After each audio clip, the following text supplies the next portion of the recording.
औरत की जिंदगी में आदमी कितना जरूरी है। एक स्त्री के जीवन में पति का कितना योगदान रहता है, आज मैं इसी बारे में चर्चा करूंगा। शादीशुदा महिलाएं इस वीडियो को जरूर देखें। जो स्त्रियां बात बात पर पति से झगड़ती रहती हैं, उसे छोड़कर जाने की धमकी देती रहती हैं, पति को पैर की जूती समझती हैं, उसे बात बात पर नखरे दिखाती हैं, पर पुरुषों के चक्कर में पड़कर पति को भाव नहीं देती, पति की एक बात भी जिन्हें बर्दाश्त नहीं होती, उनके लिए यह वीडियो एक संदेश है। देखा जाए तो पति और पत्नी के काम को अगर अलग अलग समझा जाए तो दोनों का बहुत काम होता है, पर हम लोग एक दूसरे की मेहनत को समझकर नहीं चलते, इसीलिए दिलों में कुछ दूरियां बन जाती हैं। एक दूसरे के मन में नफरत पनप जाती है, एक दूसरे का सम्मान करना बंद कर देते हैं, इसलिए विवाद की स्थिति पैदा हो जाती है और जीवन में घुटन और तनाव की स्थिति बन जाती है। मित्रों, जरूरी है एक दूसरे को समझना, उनके कामों को समझना। जहां पर हम भेद करने लगते हैं, तेरा काम कम और मेरा काम ज्यादा वाली स्थिति बन जाती है, वहीं पर मन में विवाद की स्थिति बनती है। किसी गांव में एक पति पत्नी रहते थे, उनमें किसी न किसी बात को लेकर झगड़ा होता रहता था। पत्नी बार बार पति को ताना मारती थी कि तुमने मेरे लिए क्या किया, मेरी शौक तुमसे पूरी नहीं हो पाती है तो तुमने मुझसे विवाह ही क्यों किया, आखिर तुम करते ही क्या हो, इससे अच्छी तो मैं अपने पिता के घर पर रहती थी। पूरे दिन ऑफिस में बैठे बैठे गप्पे मारते रहते हो और घर पर आते हो तो यहां भी तुम्हारी उल्टी सीधी बातों को बर्दाश्त करती हूं, मुझसे नहीं होगा ये सब। एक दिन उनमें किसी बात पर ज्यादा ही बिगड़ गई। पत्नी नाराज होकर पति का घर छोड़कर अपने मायके को जाने लगी। चलते चलते वो एक पेड़ के नीचे बैठकर विश्राम करने लगी। दोपहर का समय था। उसी पेड़ के नीचे एक बूढ़ा आदमी भी आकर विश्राम करने लगा। औरत के चेहरे पर उदासी थी, वो बहुत परेशान दिख रही थी। बूढ़े आदमी ने देखा कि वो औरत बहुत परेशान है, जरूर वो आज अपने पति से लड़ झगड़ कर आई होगी। अपनी अनुभवी आंखों से बूढ़े ने उसकी मनोदशा को समझ लिया। बूढ़े आदमी ने ना चाहते हुए भी उस औरत से पूछ लिया, बेटी तुम किसी गहरी चिंता में बैठी हो क्या, तुम्हारा चेहरा बहुत उदास है, क्या बात है। तब उस महिला ने बड़े गुस्सेदार लहजे में बुजुर्ग को उत्तर दिया, बाबा मैं अपने पति की गलतियों को लेकर बड़ी परेशान हूं और आज मैं अपने पति का घर छोड़कर अपने मायके जा रही हूं। तब वो बूढ़ा आदमी मन ही मन मुस्कुराता हुआ उस औरत से पूछने लगा, बेटी क्या तुम बता सकती हो कि तुम्हारे घर का नौकर कौन है। महिला ने हैरान होते हुए कहा, क्या मतलब, मेरे घर में तो कोई नौकर ही नहीं है। तब बूढ़ा आदमी बोला, बेटी तुम्हारे घर की सारी जरूरतों को ध्यान में रखकर उन्हें पूरा कौन करता है। जवाब दिया, अभी तक तो यह काम मेरे पति ही करते थे। बूढ़ा आदमी बोला, तब तो तुम अपने खाने पीने की और पहनने ओढ़ने की जरूरतों को स्वयं ही पूरा करती होगी। औरत ने कहा, नहीं ये काम भी मेरे पति ही करते हैं। बुजुर्ग आदमी ने फिर पूछा, तुम्हें और बच्चों को किसी बात की कभी कमी ना हो और तुम सबका भविष्य सुरक्षित रहे, इस बात के लिए हमेशा चिंतित कौन रहता है। औरत ने कहा, मेरा पति। बूढ़े आदमी ने फिर पूछा, सुबह से शाम तक कुछ पैसों के लिए बाहर वालों की और कुछ अधिकारियों की हमेशा खरी खोटी कौन सुनता है। औरत बोली, मेरा पति। बुजुर्ग ने फिर पूछा, बेटी परेशानी और गम में तुम्हारा साथ कौन देता है। औरत ने कहा, मेरा पति। बूढ़े आदमी ने कहा, बेटी तुम लोगों के लिए अच्छे जीवन और अच्छे रहन सहन के लिए देश परदेश जाकर अपने सगे संबंधियों को त्याग कर, माँ बाप भाई बहनों को छोड़कर नौकरी करने के लिए कौन जाता है। औरत ने कहा, मेरा पति।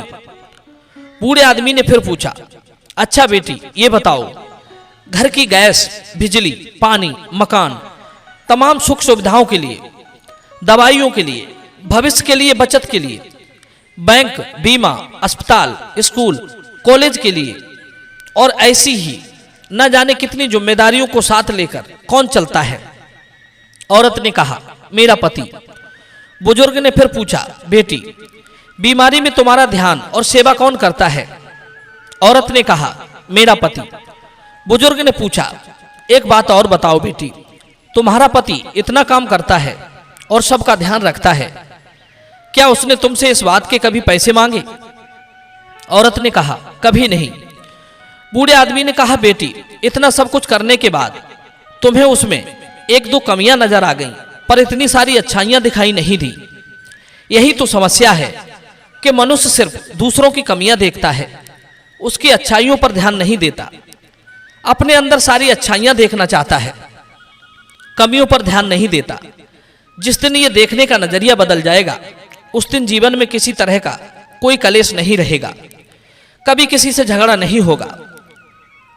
हम आदमी की एक गलती पर सारी अच्छाइयों को भुला देते हैं और अपनी बुराइयों को दबा देते हैं। जिस दिन आदमी अपनी बुराइयों को देखने लगेगा, उस दिन उसके अंदर से अहमता का भाव मिट जाएगा।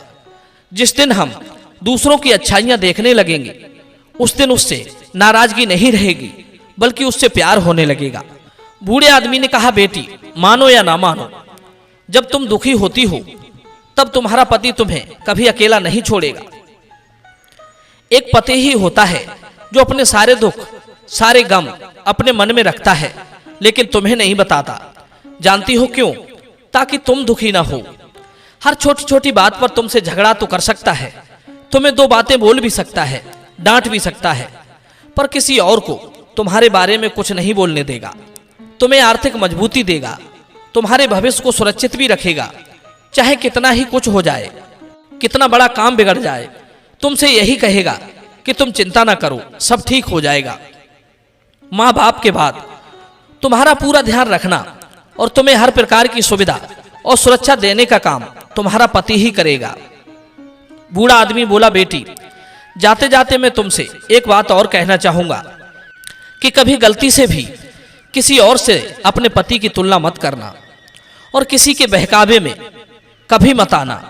जो फैसला करो सोच समझ कर करना, क्योंकि आज के समय में बनाने वाले कम और बिगाड़ने वाले अधिक हैं।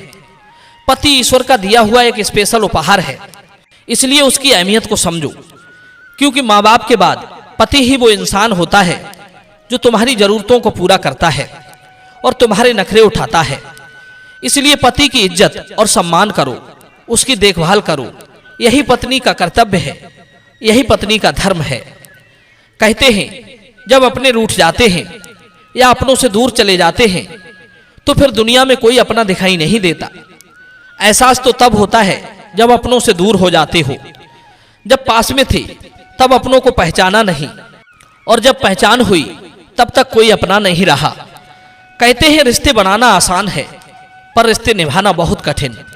रिश्तों को बनाए रखने के लिए जरूरी है कि एक दूसरे की आदतों को पहचानो, उसे क्या अच्छा लगता है, क्या बुरा लगता है। दूसरी बात, अगर दोनों की एक राय ना हो सके तो फिर बहस नहीं करना चाहिए, और यदि हम एक दूसरे की इच्छा अनुसार चलेंगे तो दूसरा आपका खूब ख्याल रखेगा, इस बात में कोई संदेह नहीं। पत्नी यदि पहले पति की इच्छा अनुसार चलती है तो इसमें उसकी छोटी नहीं हो जाती, बल्कि वो ऐसा करके पति से बाद में अपनी बात मनवा सकती है।